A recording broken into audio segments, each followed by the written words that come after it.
lineup. And then even if they did, let's say like they did have a better lane setup, you still have to deal with getting hooked into the base. So Pudge ban, definitely appropriate. I mean, it feels like that was something premeditated by Faceless. I just had to hop on Black's profile. He had been pubbing with Pudge the past 2 days pretty rigorously. So I feel like it was something premeditated. They were coming in, they're like, we're going to have this Pudge game and we're going to go well. So they had to expect that it was going to get banned out here in game number 2. EG, though, not changing things up already at the start. It looks like they're going to be snagging up what looks like the Universe Underlord once again. I mean, I think this is fine from EG. You know, I don't think you kind of look at your own draft and say that it was the issue. You look at the fact you let Black play Pudge and you say that was the issue. You know, Underlord, it you know, didn't do anything amazing, but you can't put that down to the hero to Universe. It was just the fact that Faceless played so well against it. He didn't get to.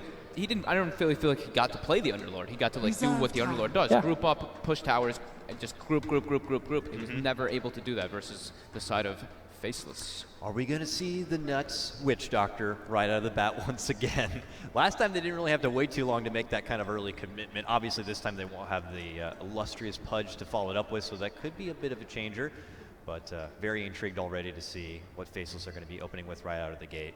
Yeah, I was going to say, I guess, why not? Radiant team. I mean, he had a good showing with it. It's a classic. You know, as Park was saying before, he's known to play this hero since his time back on MVP. Yep. And just something that he knows that he can kind of bring his A game. And we did see some, you know, good cast bounces last game because EG were wanting to group up and push. You know, they are going to want to stand close to the Underlord, so cast is an instant answer to that. 5 seconds remaining. Strong laner, he's kind of coming back into the meta more. Good versus Underlord. But do you think they should go down that road again where, you know, if they're anticipating EG are going to go again back to the 5-man, and it looks like they may here, again. you know, do you go down that road of what we felt like was almost too much single target? But the benefit of having that almost too much single target was they're able to roam around, they're able to catch those stragglers, those people trying to split up and farm, they're able to isolate, pick, and take advantage of. So I wouldn't be surprised if Faceless, I don't know if they want to go back to the Invoker, but they could add on top of this Nyx more global presence. But oh my gosh, here it is, the crit Earth Spirit. I mean, this hero's already had a fantastic showing here at Dota Pit. Crit is ridiculously good on the hero. He's shown that since his time on OG, and here it is now. 5 seconds I like that they just go for the Nyx again. Yeah, I think Ice is probably the top 2 heroes that he's been playing recently, even since Boston. Everybody was just talking about this guy's Nyx. When he gets it, it's like, this is a completely different Faceless that you're playing versus. Good to grab it up. Just lots of presence. Good team fight on the map.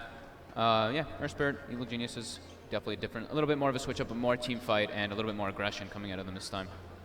Got to start considering hoods, pipes. I don't know. There's already a lot of heavy team fight, heavy magical presence here coming out from EG. I'm going to be curious to see how Faceless are going to be looking to counter that potential ridiculous team fight now.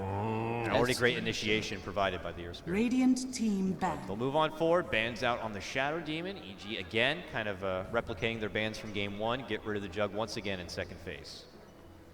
Yeah, they've been playing it a lot. It's very good versus Underlord and Earth Spirit in the laning phase and through the later stages with that natural built-in magic resistance from spin. The SD ban, we did see it banned from EG in the first 2 the last time, so not too much of a surprise to see that one being taken off on Faceless here, so EG doesn't get like an SD Luna or something along those lines. Well, they got the Luna last time without the SD. Could we see Arteezy on that Luna once again if they're favoring that 5-man?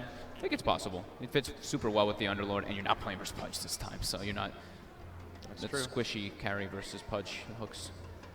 Also curious to see what they're going to look to put Sumail on too. I don't know if you go right back for the Ember Spirit. I mean, I think you definitely could still pick the Ember. You could. Yeah. Maybe, I mean, that's the thing. Sumail might be that kind of a player where he's like, give it to me again, I want to run back. I want to show that that game 1 was just a fluke, and I want to go ahead and just kind of show my fans how I play. They've got a lot of diversity amongst their lineup, though. Like, all of them can play a immense amount of heroes, so it's definitely possible you could pick it, but picking it into Nyx is also not always the most favorable.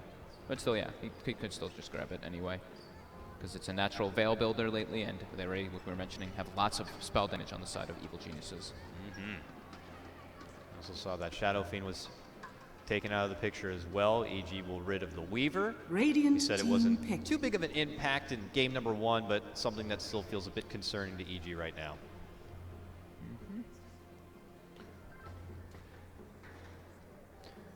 Does Faceless want to show now?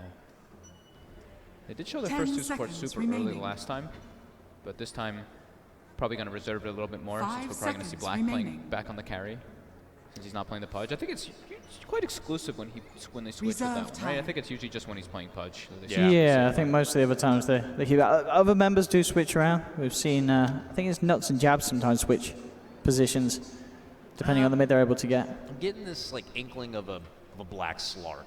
I think that feels a bit too far out of left field here. I know it's a bit too early to call in the draft, but the Underlord, the aura is very annoying if you're Slark, because a lot of your damage is built up from the stats and the essence shift, and Underlord just cuts that, fractions that off with the aura. Sand King. All right, well you got your team fight now. You got your initiation, extra stun to go along with the Nyx here. Heavy magic damage to deal with the Underlord, so you don't have to worry about the atrophy aura so much. 10 seconds remaining. And overall could be a strong laning 5 presence if they do seconds kind of get him remaining. against a favorable matchup in that lane. I feel like I keep seeing this Reserve time. like Sand King versus Underlord in this like safe lane, like kind of battling versus each other since Underlord's been released. And how does that matchup typically work out? I thought it was going to be very Sand King favored, but Underlord seems to do just fine. You just bring yourself a couple things of regen, and yeah, you're kind of okay just spamming with your Firestorm. You both kind of pressure each other to not go near the creep wave, because it's like, oh, I don't want to walk near it because there's Caustic. I don't want to walk near it because there's Firestorm. So they'll both like kind of take the win-win, I guess, in that case. Yeah, it's kind of even. I think maybe a little Sand King favored, but Underlord also is just so innately tanky that he can just deal with those Caustics. So I guess it depends on which half of the map the lane ends up being, because if they do just get it on the standard off lane, he's going to have easy access to the Shrine, which is going to be very useful as the Underlord. It's allowing you to spam a bit more, head back and rinse and repeat, and just bully the support side of the lane. Oh, okay, well, looks like we'll have our Radiant team Zy-Wisp. pick. Zy-Wisp, though crit, known as a notoriously amazing Wisp player. I would obviously imagine him being on the Earth Spirit, though. Yeah. We haven't seen Zy play Wisp since one of the older editions of EG. Yeah, kind of in the original EG. 10 Well, seconds when the remaining. original Zy form of EG. It used to be But he very good with the Zaya. 5 seconds remaining. does make me a bit intrigued to see what kind of possible pairings EG are going to be considering with it. yeah. Reserve Maybe even time. with the Sumail here. I don't know if like OD. OD Someone we could see maybe? pop I mean, out. I'd kind of like to see him play the TA this game. OD versus Nyx. I don't know, you know. Oh, that's true. Right, That's like, true. It's a lot of lockdown as well for him. I think, yeah, the TA. I mean, he's been having great performances. At least when the last TA time could that be we good. saw them at Chinatop, he went completely berserk on TA. Ursa could be very strong as well. You've got the control to kind of allow the Ursa to go to work because of the Underlord and Earth Spirit's team fight. Now, this was banned in the last game here. Yeah, and something Jabs Tinker. We hear about it often. Jabs Tinker. Now going to be showing itself here in game number 2. Faceless going for a lot of just comfort picks, it seems. Like they're just like, these are the heroes that we like, so Yeah. we're gonna take them. We 10 got our seconds Nuts remaining. Witch Doctor, we got our Ice Ice Ice Nyx, now we're getting our Jabs Tinker. Last game we had our Black Fudge. 5 We're seconds just going with our remaining. comfort across the board. And it's more magic damage to deal with the Underlord, so you're not worrying about atrophy at all Reserve with these time. 4 heroes. They Yeah. both don't really care about that. And it's a lot of burst damage coming out from this lineup already into the Wisp. I feel that there's still a chance he could still play the Ember Spirit. It's good. The spirits are all quite good versus Tinker because you Yeah. can find him in a way, so that could be a possibility. I just want to say it was a bit intriguing, the Wisp pick into the Witch Doctor. Got to be careful about Yes. that. Coconut's very good against those tethered targets right there. And they do they go for the TA. Nice call right there. Radiant And as you mentioned, team Sumail back. has shown that he's very, very good on this hero. It's one of those calls as well that's it's kind of hard for Nyx to do something about, especially because he's not got the backup of a potential Sunstrike coming through. You know, with the refraction. The only thing you got to worry about 10 massively at the moment seconds is, I guess, the Sandstorm, understanding the March, but having the 5 backup of the seconds remaining. It's very, very strong here. Yeah, so I can just like sit around the mid lane and just stack Reserve Yeah. crazy time. for this Templar Assassin and just enable and accelerate or enable Sumail to just go crazy. In What this does game. that mean for the lanes, though, for EG? Because you have Earth Spirit, who's typically known to roam about and try to look to take initiative at the start, and then an Io, turn who's to typically going to be ban. paired with at least one. Is that going to be a bit concerning for one of EG's lanes, that they might be kind of stranded on their own a bit? Like, I don't know if that means that Arteezy is going to have to consider, or they're going to have to consider for Arteezy more defensive heroes, or at least heroes that can at least 10 seconds pull out of remaining. trouble. Yeah, definitely. Because Earth Spirit and 5 Wisp, you look seconds at these two heroes remaining. and they're both kind of heroes that kind of move between the lanes. They're Yeah. not like these static laners that just do well in the lane. They Reserve time. need to be able to cause havoc around the map. So one of the lanes will definitely suffer, but that's usually like they can just throw Universe in that situation, or maybe go for some type of like aggro thing and put the 1v1 matchup that we were kind of talking about before. Yeah. So they ban out the Luna. EG's What are the big ones that stand out? pick. What's Artur going to play? Lifestealer. Okay, yep. So they have the Infest combo with the Earth Spirit. Radiant team pick. And it's just, since there's such heavy magic damage oriented on the side of Faceless, the range is very good versus it. Very little ways you can kill a Lifestealer through Rage here. Death Ward pretty much been the only option, but so many ways that EG can stop Nuts getting a full channel of that out. So it's looking like we're waiting for the 10 black hero here seconds from remaining. Faceless right now. You see a Lifestealer before you. actually see the whole EG lineup here before 5 you right now. seconds remaining. I wonder if they're tempted, because we saw yesterday Slark work. Still could be Slark. Slark could work here. Reserve time. You can weave in, if it's only really the Earth Spirit who deals with him, great. Like Pit can be kind of annoying, but Earth Spirit is the only one who really can do that. And they're already going for a Tinker who like wants to delay the game and split it up, and that's kind of what Slark wants to do with their Nyx Assassin as well. So they have a lot of ways to get information on the map if they do want to go for a Slark. I'm trying to think what other And heroes. fighters who can fend off a Lifestealer. Yeah. This might be way out of left field, but like Dusa. Yeah, No, they go with a Slark. Slark. I mean, Slark. it's... Okay. Comfort. We were mentioning Faceless wants to do Yeah. Comfort. This is just bleeding Comfort. I'm sure there's probably faces looking at yesterday going, look, it won a game, OG trash with it, we really want to play the Slark. They get it through. And as I said, like when I was looking over Black's recent games, it was mostly Pudge and then some games of Slark. It's all about comfort. It's all about them knowing. It feels like very premeditated again from Faceless. They came here going, game 1, we're going to do a Pudge kind of a lineup. In game 2, we'll try to creep in something like the Jabs Tinker that they might sleep on, and then we'll just get Black that Slark he'd been kind of practicing with here. It's strong. All right, guys, here's our draft. What's our predictions? We were all incorrect for game number 1. I like the way Faceless played the last game. I think they went for Comfort Heroes again this game. I'm going to go for Faceless this time, even though they're versus this Underlord and Crit Earth Spirit. I'm feeling it. I think Faces has got a good draft, but I can't go against what EG have. Okay. Because of that Earth Spirit, there's some ALTA, there's some real strong hard hitters there that they should be, I feel, a lot more comfortable with playing than EG's last draft. This is more kind of classic EG. Sounds great. All right. If Faceless are able to pull out one more win, they're going to be moving on to the semifinals, and EG could find themselves in the scary best-of-1 lower bracket. Let's see if EG can stay alive and take it to a game number 3. Let's throw it over to our casters right now. It's Toby1 and Gods. Yeah, let's find out. Will it actually be a game 3? EG's draft, Gods, I gotta say, it looks solid, it looks steady, and Faceless doesn't have that kind of weird, quirky kind of combination that would throw them off balance. Yeah, this is a more straight-up draft from Faceless. The Tinker, I guess, the one kind of stand-up pick, but this is not something you're caught by surprise by if you're EG. You know Jabs plays it a lot. It's one of his best heroes, and it's something you're just going to have to deal with. With fairly little catch is the one perhaps concern for EG. They're going to be very heavily reliant on Crit's Earth Spirit to get those picks and deal with, I mean, the entire lineup can be very elusive. Nyx and Sand King have escaped, so does Slack. Tinker is just someone you've got to catch onto, and Earth Spirit is pretty much the entire catch of this team. TA traps can be useful as far as giving vision. Maybe an Underlord Pit of Malice, but overall it's the Crit Earth Spirit that has to step up and have a big game. Well, if he can do it, Earth Spirit has been, well, he was a huge star yesterday. We'll see if he can be one today. At Faceless, so it's going to be pretty similar for their offlane. Obviously, it's going to be almost exactly the same.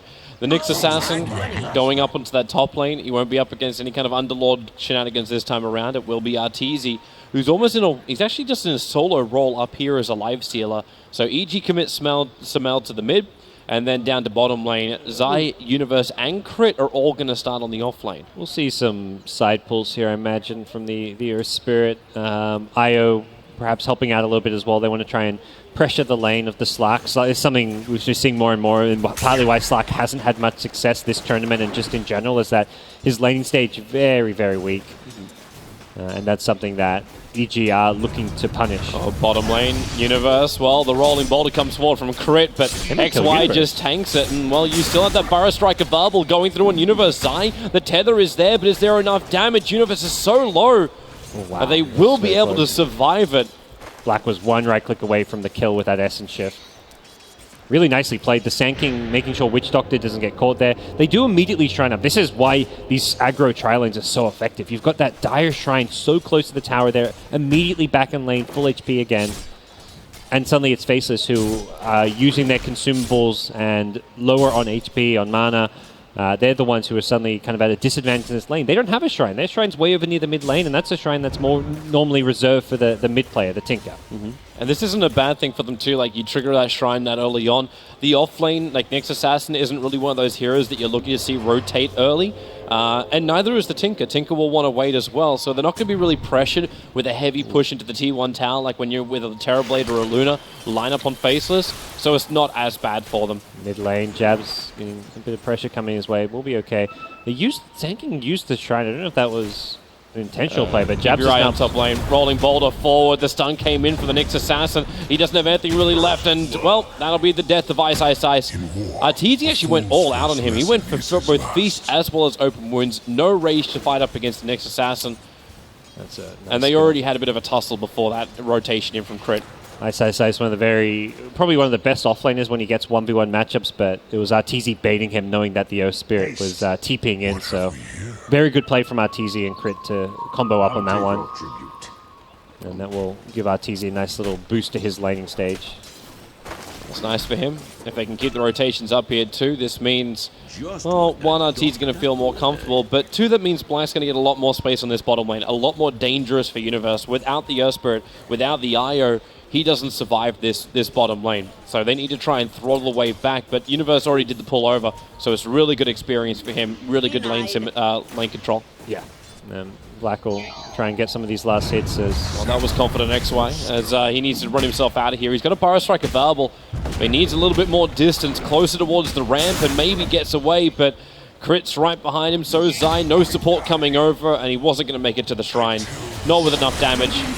So XY will die, but Universe will also be forced to TP back to base. Very, very good start for the lanes for EG. All three lanes being won in terms of overall CS.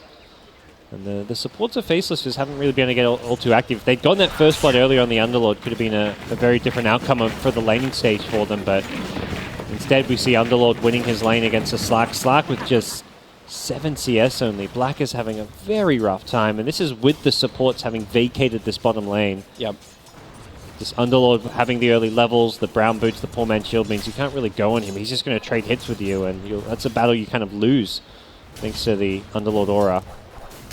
Until Black can shift his entire essence, then maybe he can fight, but that'll take a while. Yeah, this game just seems to be a lot more in favor of EG. Like that early rotation that comes in from Crit, it's so different to what happened in Game 1. In Game 1, it was all about Faceless. They would start the rotation, then EG would have to react. This time around, it's EG that starts the rotation and Faceless reacting, but not with real great coordination. Universe is there to snag Jabs' rune, and that was a rune he really needed. The rolling boulder forward. Crit's going to get the kick as well. They may have just enough damage to kill off Jabs. The shrine, it will not be activated, but Jabs, he'll be kept alive, not instead to help out with a Voodoo Restoration. Yeah, I don't know. I think using that shrine earlier really hurts Tinker's mid lane. Like, it was just a solo Sanking shrining up. Definitely one of those things which mid players will yell at you in pub games if you do these solo shrines as a support. And you can kind of see there, the Tinker gets going on, he survives, but he has to walk all the way back to base, then TP out. It's a lot of wasted time for the mid player of Faceless. Yeah, this is something Faceless really didn't want to have happen. This is going to delay his timing for his BTs. Top lane, Ice Ice Ice being forced again out of this top lane. Went for a different build too on his Nyx Assassin. No heavy mangoes, burning the tangos, having the PMS and the boots. And he had to trigger his own shrine as well. Yeah, he just wants to try and get that level 6 ideally so he can start moving, as well as the arcane boots if he can get enough creeps to his tower. Lane's starting to shape up a little bit better now, but Jab's getting gone on mid again. They need help. Nuts is there with the paralyzing cast, going to bounce back and forward, keeping Sumail and Crit off the Tinker. XY won't get there in time for the Burrow Strike on Sumail. So there's no real follow-up anyway. Jabs has an empty bottle. He's gone for March plus Laser primarily. And with this, it's more of just a control, keep him off the lane until he can pick up his extra levels and items. Nuts has been very good with his positioning. He's saved Tinker now on multiple occasions. He's been just a very good defensive player. Sanking XY struggled to find places to really get active. He's still level 2, so just a level 1 Burrow Strike, and Crit has really had his number as far as the early game rotations go. Pretty hard to play the Sanking in that 4 position roaming support, even with the boots first, and we're kind of seeing it here. Very under-leveled. Not even level 3 just yet, and kind of unable to find too many pickoffs or opportunities for Faceless early on. ISIS is always being poked and prodded on this off lane. That level progression he had previously obviously just doesn't exist in this game. Yeah, he's able to get active soonish. Looking at that arcane boots coming soon, a couple hundred gold. If he can get there without dying, that's going to help him out a lot. Does have to worry about the support rotation coming his way. You say without dying, he just crossed over the river, but I don't think there's... Yeah, with no dire observer ward up on this hill next to the tower, they don't find the opening straight away, so they roll in, spy carapace by a little bit of time. Crit's waiting for the attack. XY, it's a perfect kick from Crit. Now the paralyzing cast and the burrow strike with Maledict. They'll have some decent damage. There was the eye to fall first. Nyx Assassin barely surviving out of range of the Infest damage. So it ends up being a 1-for-1 trade-off because the Tinker died in the meantime in the mid lane to Sumail. That's a solo kill. Sumail, he's back. He's upset after last game, and he's ready to turn things around. He'll even have his bottle refilled by Zai's TP in, so Sumail with a nice play there to get himself on the board and keep this Tinker down. Jabs is being put under a good amount of pressure from the EG mid player. And Nyx now with Arcane Boots, level 6, can look to make that first move. And if he can get out there, and he has to move in this game. He needs to create space for XY to farm on the top. Looking to help out Black at bottom lane with his Vendetta, but Universe has already moved off the lane. Middle tower is under attack. Have to babysit the runes. Zai's going to try and come in, and yeah, he'll deny it. No easy combinations for Ice, no Sunstrikes, so he needs to get in close with another hero. It seems Universe is aware. He's backed off, not even finishing off his neutral camp, which is a big sign that he seems well aware of what this Nyx Assassin is up to. So Ice will go on a bit of a just roaming mission, see what he can find in the jungle, and we'll find this Earth Spirit here. Vendetta's running out, however, so he doesn't have that big burst damage he was looking for. Yeah, he can get down some wards, which is a nice outcome. He knows there's not going to be dire defensive wards in this area, so he can plant these kind of unnoticed. So we get both of these down, we'll see Crit again, and this will give Faceless some good vision to play with in the mid-game. Goodbye, Observer Ward. So Zai claims that. Universe going back to his farm, but once again we're seeing this big group up from EG. I understand they're trying to ensure themselves a little bit of farm, but seems like the spacing is just a little bit more advantageous for Faceless. Yeah, they're a bit more spread out. I guess EG are likely just kind of scared of this Nyx Assassin roaming. Speaking of which, he's found them once again, very close to a courier. Can't go on Sumail too easily. He's level 10, and if he's ever got the refraction up, you're not finding that kill, but he will make his way down towards the bottom lane and look for someone like Zai on the Sayo. He's able to find him. Hits the Vendetta, lands the stun, and he doesn't have mana burn, but one more hit will do it, and Black jumping forward on top of Universe. The pit is down, and Universe is already bailing. He's going all the way home, and then we'll TP back out. Yeah, does what damage he can. Nice little pick off. Gets Slacker free a lane as well. He kind of create some space there. And overall, it looks like things are shaping up a little bit better. They've been able to give Sandking some farming experience in the offlane while the Nyx has been roaming, which is a big part of Ice leaving the lane. He's being a lot more active than last game on the Nyx because he's got teammates who are struggling in the support role. So recognizing that the Sandking needs to get more, he's making that space. But overall, it's EG looking very good with Sumail hitting a Blink Dagger at 10 minutes in. He's just been farming Ancients, playing the efficiency game. He's so good on this TA, and that's something which Faceless are going to have to start addressing as he starts to pull further and further ahead on overall farm. I don't know if Ice knows. He didn't get any vision on Zai and Crit, but they were so close to him. Yep, Nuts being initiated on Sumail's actually going to find that kill. The laser, the rockets won't do enough. Zai will tether forward. That laser need to come out just a little bit earlier to stop the damage going into the Witch Doctor. Bottom lane, meanwhile, Universe needs to be a little bit careful. Yeah, Black wants to initiate in, but there's your first stun. Jump forward with that pounce, they leash him up, and Universe wants to keep fighting. Shadow Dance to Valble, so Black jumping forward. He doesn't have that Dark Pact to Valble, he's one more hit, and actually with the Dark Pact he'll get it, but the cost, it's Sumail who TP'd himself in, blinks further forward, that Meld Strike destroys Black. So a double kill for him, and there's 2 cores that Sumail's able to pick up. One practically solo. We'll relocate top. Right, look for the other opening. It's XY, EG. Exploiting the beauty that is that first level 6 on IO, but just that quick maneuverability from the Blink Dagger to the relocate, let alone what's going to happen once Underlord's able to use that Dark Rift a lot better. And EG just making fast rotations, reacting very well. It's very dangerous to go for that kill underneath the bottom tier 1 tower, and I think Faceless know they can get the kill, but they have to commit the Shadow Dance to find the kill, which means that Slark doesn't really have an easy way to escape to get himself out of there post-kill, and that's really Faceless' undoing. Losing both to get the Underlord is definitely not an outcome they were hoping for. Yeah, and this is just propelling Sumail forward. Like he's one Mithril Hammer away. And when I say that, like he's already got 600 gold now towards it. And that's before Tinker even has travels. Like, yes. It's insane how far ahead of Jabsy is. The solo kill, the just better laning coming out from Sumail. He has destroyed this mid lane. Also just the farming efficiency coming in from the jungle, the Ancients as well. There's seeing a lot of this dire side TA using the 2 Ancient camps very close to the mid lane, and the Shrine as well. He's had a fantastic game. Just the observe what he's running under right now for Ice. Probably still a little bit tentative in case there is a sentry ward, but considering the creep wave's not attacking him, he knows he's fine. Spike Carapace is available, so he starts his attack on Arteezy. Looking for the denial. Crit gets the silence off. The tower deny is there from Ice. Spike Carapace is up, but he just doesn't have the time for it. NextY also arrives. Support is here with Nuts. He's got an epicenter. Burrow strike forward, triggers off the epicenter. They really want that kill over in the life silhouette universe with a Dark Rift. They bring everybody in. The kick is perfect. And Arteezy will get a double kill, and they're all going home.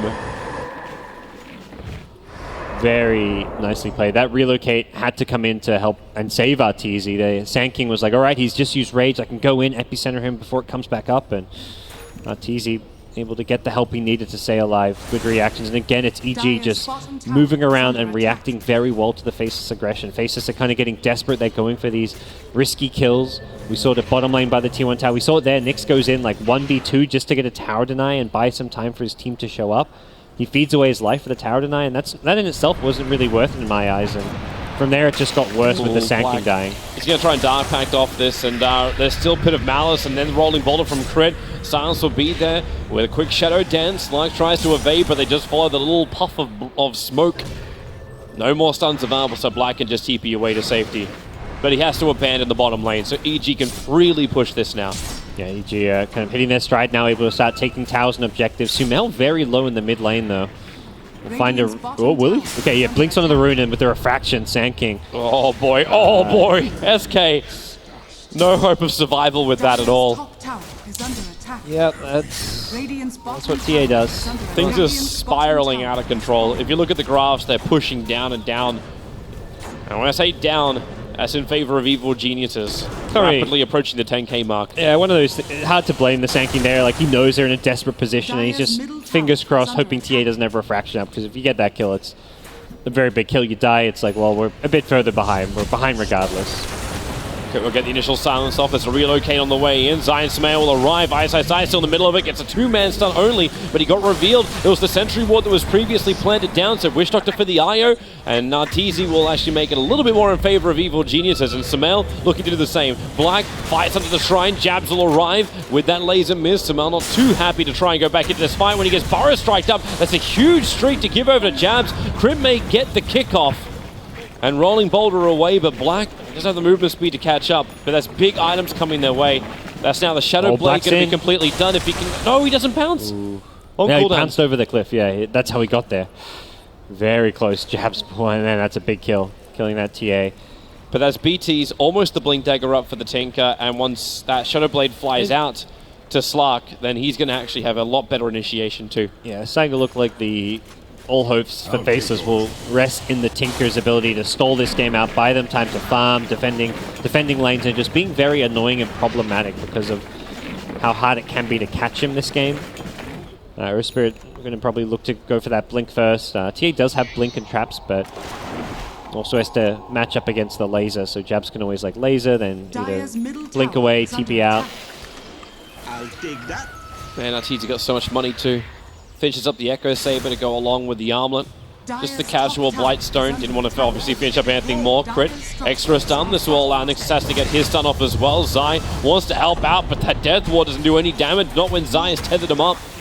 So Witch Doctor will die. Burrow Strike with the double lasers, but you've got the Mech Charge available for Universe. So a lot of heal under the Shrine, however. Faceless, they have more. Top tower has been denied.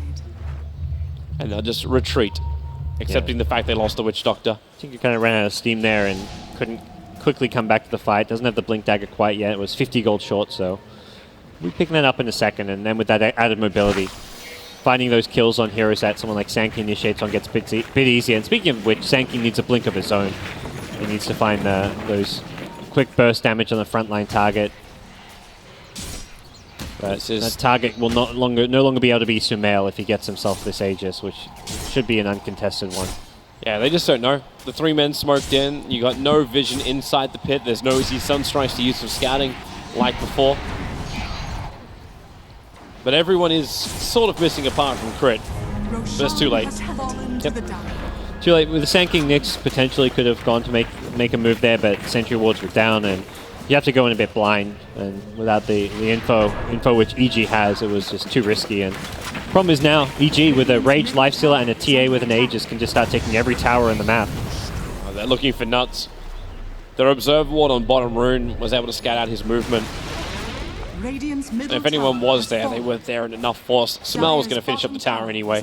There's a very good chance EG with this Aegis take every outer tower on the map. They definitely strong enough and can push very fast with the Deso, plus the Lifestealer with the Echo Saber Armlet. This is where Faceless will be tested, and Slark with the Shadowblade does not go quite well into kind of 5-man push, which is what EG can do with the Underlord plus TA, so it'll be much more likely we see split push coming out from Black, as well as the Tinker trying to delay as much as possible. That's exactly what's happening. Black's already attacking that tier 2 town before EG have momentum, but it's middle lane. They go over on Jams, a rolling boulder forward, and Arteezy infested up, ready to pop and attack that Tinker. Yep. Jabs thinking he's safe there, but nice little infest gank. And this is slightly dangerous. Universe will arrive, but there's a Blink Dagger on XY. So they are ready to fight. The Observer Ward they've got planted a little bit further to the south. We'll be able to scout out Crit's movement. Now as Arteezy also moving over. Relocate up top with TA. Yeah, they're going to find nuts. Backline runner. Paralyzing cast. Well, it doesn't really hit. Even attempted the Death Ward. But simple relocate. Pick off a support. Go back to objective-based gaming. Yep. Well, heading towards the Slark at mid, but yeah, EG getting further and further ahead with every kill and tower they're getting, and what Face is getting returned just isn't really comparing, and doesn't really feel like there's an end goal for this Slark to be able to easily fight into EG's lineup. And similarly with the Tinker, where Tinker, yeah, it's hard for him to get caught, but can he really do much? He can't engage in, he can't go aggressive with the Blink Dagger. He's always just sitting back, spamming rockets, putting his march down, staying as far away from any kind of Earth Spirit or TA initiation as possible. And if he stays too far back, that's where Lifestealer can just rage at the tower. TA can do the same with the Refraction, and we will likely see EG take a few more objectives in the near future. They've taken over the Radiant side of the map. They've got wards in both jungles, and it's going to be very tough for Faceless to play out this stage of the game. Yeah, Faceless need a break. To say it very, very lightly, they need to definitely get a break. Big pickup on the TA, a little bit of space created. Tier 1 towers need to fall, and they cannot have Nyx Assassin walk underneath the Sentry Ward. That's a bit of a no-go, and then he walks under another one, and then into the pit. No stuns available, so it will be a safe TP away to safety. Yep. TA gets the bottom tower. Now it's TA level 18 now, so maxes out the traps, and will be very, very problematic to deal with once you start getting a few more levels. You get to that level 25 plus 3 Refraction, and I think a big reason why TA has kind of risen in prominence on the recent patch is that level 25 talent. They're so hard to kill when you've got that extra damage block. Black doing what he can to just scrap together what farm on the map is available. Spy Carapace will protect Nyx Assassin, but only for a short period of time. With the trap slow, okay, Sumail's going to let him run away, but his bottom lane, Black, as well as XY, locked in for the moment. Black just wants to run this off. He's actually got the Shadow Dance off which will allow him a little bit of life to survive unless crit. Is there anything else to really throw out? Black's low, but the Burrow Strike and the double stun with the Nyx Assassin. This is big if they can bring him down quickly, but Universe, he's still so damn tanky, and with Sumail to the front lines, they realize there's just too much damage for them to deal with. Nyx Assassin, one more attack from Sumail, won't be able to get it in time. And Jab's got Universe, so it actually ends up being an okay fight. Jabs will be able to TP out.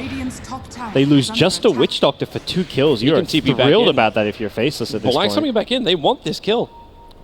Because Sumail doesn't have any real friends down here. Like, you understand, like, you've taken out 2 of the heroes. Like, there's not a lot of help to come. Relocate still on cooldown for Zai. He gets out of there. He had the Aegis, so you have to kill him twice, which is possible, but not easy by any means, and would have perhaps given EG time to react and get teammates there to bail him out. I suppose you can just wait for it to time out. It's not that far off. Quick Burrow Strike. That stun was not going to happen, but at least they get the rage out of Arteezy. Will they go back in though? And with teammates nearby, Tinker having an Aether Lens, they may be considering a fight. Well, the Pit Lord, or the other Lord is back. Just ulties to the lane. Wants to make sure he's with his team for this push, and look at that positioning of SK though. Preps the epicenter, looks for the blink in, the Burrow Strike. It's going to go over on a live sealer, but it didn't hit on Zai. They needed the eye to connect on him with the laser, the March of the Machines. There's still some decent damage being pumped into Evil Genius' nuts. Not enough to really survive against Arteezy. Or maybe it is that Maledict is on him, but he'll protect himself under the creep. Meanwhile, on the back lines, Sumail is going ham. He's already managed to find 1 kill over on XY. Black will defend himself onto the tier 2 tower. It was a good impale, but the epicenter Burrow Strike just missing IO. If he catches Zai in it and they manage to blow him up, it would have worked out great. And also the Tinker was perhaps a split second too late. Like if Tinker's there as they initiate, they can burst that first target. Ideally the IO, the Underlord could have been the Lifestealer could have been an okay target as well, but you need to make sure he doesn't get saved by the IO. But they just didn't burst anyone down, and in theory they should have had enough damage between the Nyx, Sand and Tinker. That first target can fall very fast, but just slightly off on the coordination. It's one of those things where Faces have to be perfect because they are behind. They don't have the items. They've got to rely on their spells, their levels. Otherwise, they cannot take out these key targets. Sentry wards are down. Black is looking for his target. He's not visible just yet, but if he walks over the top of the trap, he will be. Nyx Assassin TP'd out to the shrine, and he was very visible under the TA trap. EG aren't going to take the risk, they back out. Can he just take this courier? No. What's he thinking? Well, he doesn't really know about it. If he goes down and sees it and he hits it, then that's still like a full assault cuirass to put on cooldown for 3 minutes. He had the Observer Ward there, so he perhaps thought he could find a bigger kill, but not going to get courier, and Faceless we put under some pressure come next Aegis here. It looks like for now they'll get that little bit of breathing room. As EG play the farming game, they know their Lifestealer TA getting a lot more out of the map, and will be in a good position to perhaps break high ground come Aegis number 2. Well, they'll need it. Tinker is a wonderful defender. Meanwhile, the rest of Faces are just hunting. They're looking for anything they can, but EG Sentry Ward's always in the right place. Even though this one's going to time out in 12 seconds, Universe knows he can just venture a little bit further out from the tower. EG just, Faceless just haven't had the kind of fortune they did in Game 1, finding those pickoffs. I mean, they've got the heroes like Sand King, Nyx with Initiation, the Slack with the Silver Edge, but EG have been able to kind of predict and see those movements a lot better, and just had that better early game as well. Setting Faceless back and forcing Faceless to play less pick-off and more kind of split push. Sias was waiting for the courier to arrive. Never happened. Ended up traveling itself up the top lane. His farm this game is not coming close to what it was last game. Still no Midas. He's looking to go back for it after the Blink Dagger, but realistically he is miles behind some of these core heroes. Tinker is being such a nuisance. Yeah, you just want to. And now Black might even find a better opening. Universe actually starting up, trying to do that Dark Rift. The stun's going to be there. They need to stop Universe from TPing out. This will actually isolate Sumail. But Sumail's killed off Ice. A 1-for-1 trade-off isn't actually that bad for Faceless at the moment, but they are losing their tier 2 tower on top. Yeah, not the worst thing. Epicenter mid. Yep, they jump in. Sumail can lose those defensive refraction charges, making a run for the arcane room, but there's just no follow-up. Without the Burrow Strike properly connecting, Black didn't reach him in time. And now it's the mid lane, the relocate, pulling in Arteezy. That looked like a very simple pause swipe to kill off XY. Yeah, XY having a bit of a rough game, missing a few key Burrow Strikes and getting in over his head there with the relocate coming in. We'll see Faceless lose their last outer tower, which means it's time for those shrines to all fall. Black's been spotted here. There's a ward and sentry over by the side here. It looks like he pinged it out, so he's let his Tinker know that, hey, be careful over this side of the map. Yeah, they're pinging directly on top. And when you lose that movement speed, Slark is a great indicator for it. One of the perhaps saving graces of Faceless is that they can de-ward the map without having to invest in a gem. They can just use the Slack with sentry wards. And find themselves at least denying EG vision. They're not going to be able to get too much vision of their own up, but making sure they take away EGs does mean that they're not going to get picked off and starved out as much as they otherwise would. This is confident from Ice. He's just playing like that scouting Ricky Bounty Hunter type role. He's not playing the hunting Nyx Assassin. He's playing the scouting Nyx Assassin. Not expecting to get any kills here. There's no possible follow-up at all anywhere nearby. There's no Invoker Sunstrikes. The Tinker is nothing to TP onto. The Blink on the Sand King and Shadow Blade of the Slack on the other side of the map. So he's literally just playing a scouting game. We'll find a Courier. Does he go for it? The Courier found him. Yeah, that's that is indeed more accurate. Well, EG, simple Roshan again. They understand that there is no contest from Faceless. Faceless are all about pushing out the side lane, so a very simple, easy Aegis. They'll give it over to Sumail, so again, Templar Assassin's got a bit more of a license to dive. Allows Sumail to be a little bit more frivolous with his money too. Building in towards that Bloodthorn of his. I still can't find the Courier. Black. Arteezy just used Infest. He won't have that easy ticket away. As the rockets fly in, there goes your Rage. They start with the first attack, and now in comes Ice. Hits it with Vendetta. They'll have enough damage for this, so there goes a huge streak. Black getting 800 gold for that with a relocate in from Zion. They're trying to bring down Jabs. The TP, it won't be in time. Smell already got one kill in a different lane. Then being dragged down to the bottom to get the extra kill onto Jabs. Black with a quick run, sentry ward down. They see where he goes, but they can't stop him. Well, yeah, they can't stop him, even with Zai. No dust available. It still feels like some weird okay trade for Faceless, even though they lose 2, but they kill one of the top farm tiers in the game, and even with losing a Tinker, it just feels like you need to buy time for the Aegis to expire so you can defend your high ground. Trading like 2 of your heroes for one of the enemies when your opponent's actively trying to gank you is not too bad. That was quick and efficient. Everyone came in. Ice saw it coming, but it was the dusting time with Kick. And then just that burst damage that arrives from the Templar Assassin. Again, we'll see Black. They just want to... Faceless kind of want to play on the enemy side of the map because it keeps their building somewhat protected. Black will find the Earth Spirit, but Universe will find Black. Yeah. Crit just turns around, gets the kick. Sumail will come over too. There's just so much damage arriving from EG that every time Faceless go for one of these pickoffs, they arrive in force. It's global damage available. Yeah, that awkward turnaround with Sumail showing up meant that the Slack could not get his Shadow Dance off, and now it's going to be a Bloodthorn. TP's bottom as they go looking for Sand King as well. The Spirits will be able to connect, but they have no stuns available. Yeah, hoping to perhaps catch him by surprise with a quick Blink Orchid from Sumail, but Sand King gets the hell out of there, and we'll see what Faceless can do as far as defending their high ground now. XY does have that Epicenter level 2, but with the heal coming in from Universe, it's almost completely negated.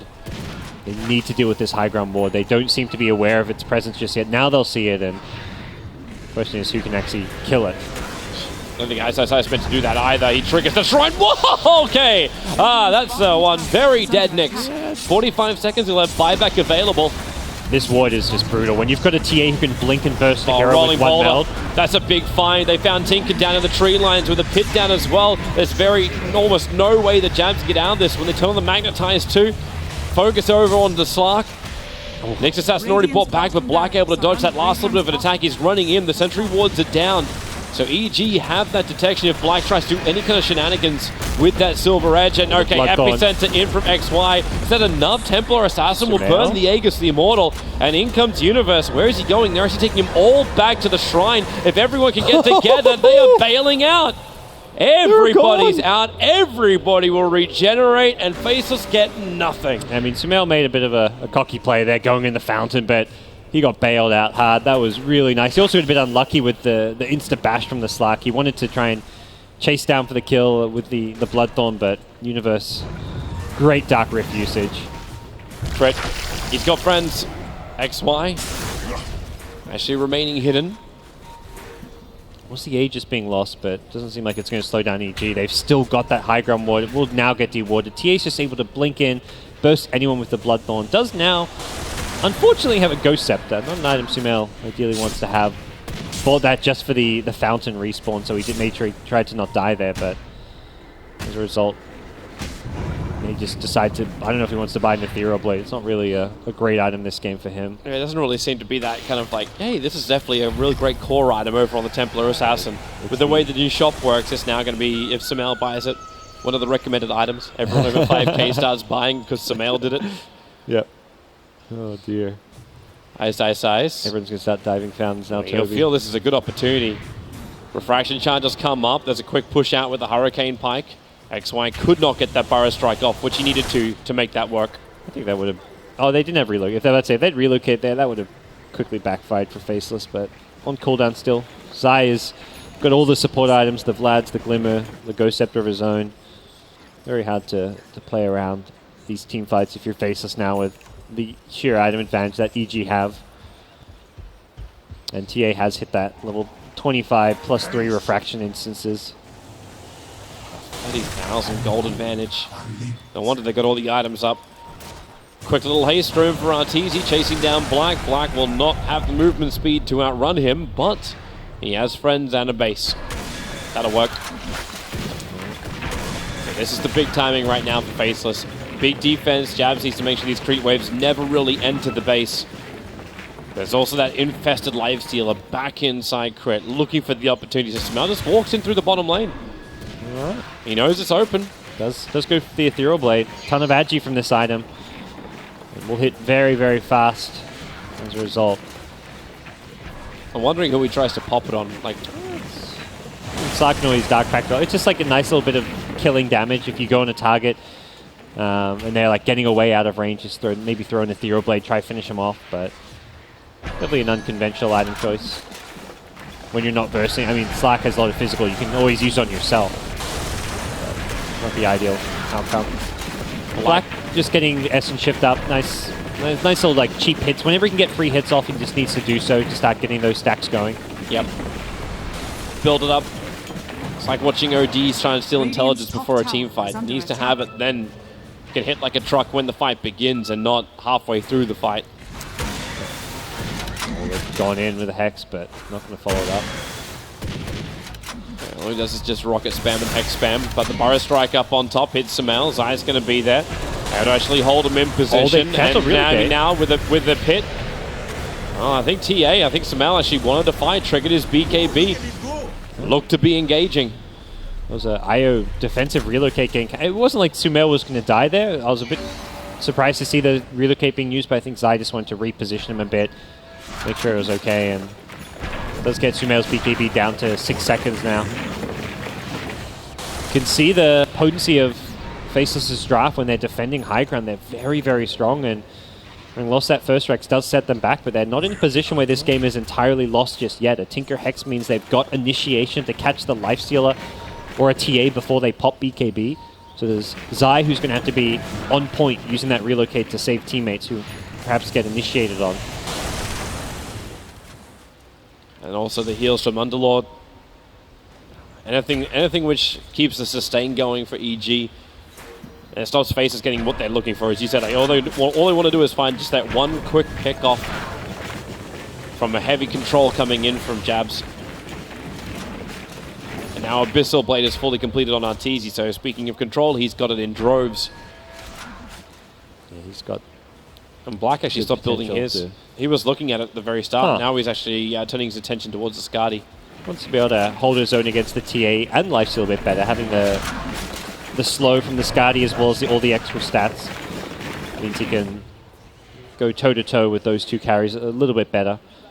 The bash in itself has been very...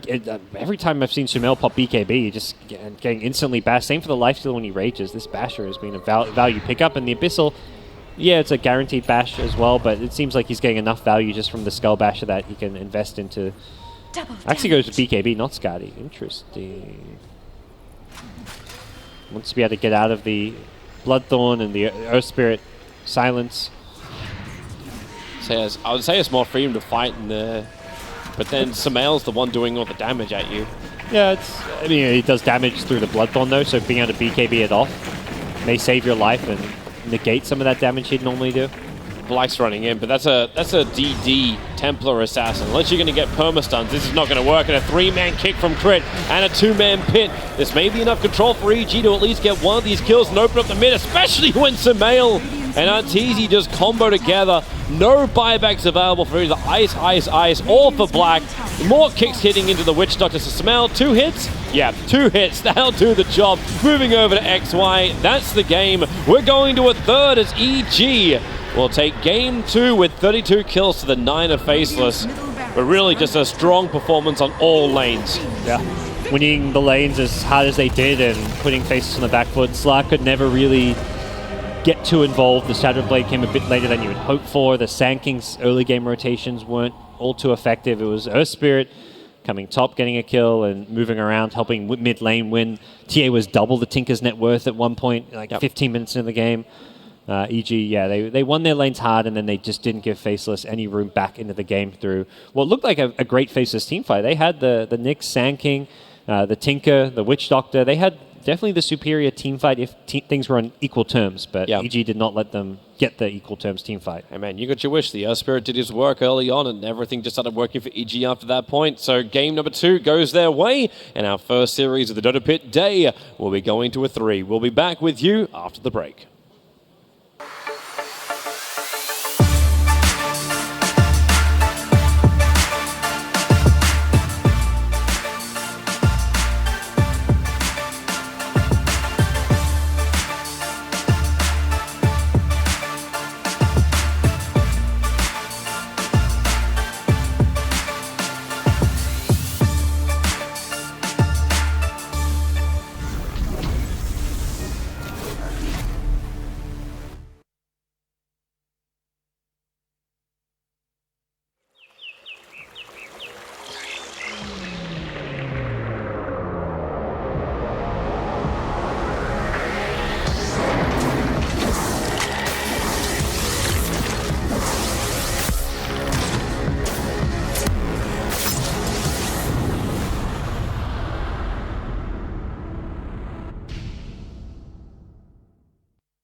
Gaming Bets, online betting for every esports fan. Dota 2 and Hearthstone, CSGO and Overwatch, StarCraft 2, the choice is yours. Express bets for multiple matches or live bets on the game you are watching right now. Know your way around Dota 2, make a prediction for picks and bans. Playing CSGO, guess the number of rounds in a certain match. Daily quests for all participants and all the best choice of payment systems. More than 600,000 users have already made their bets on the spectacular matches since 2011. EGB.com. You know for sure who's gonna win.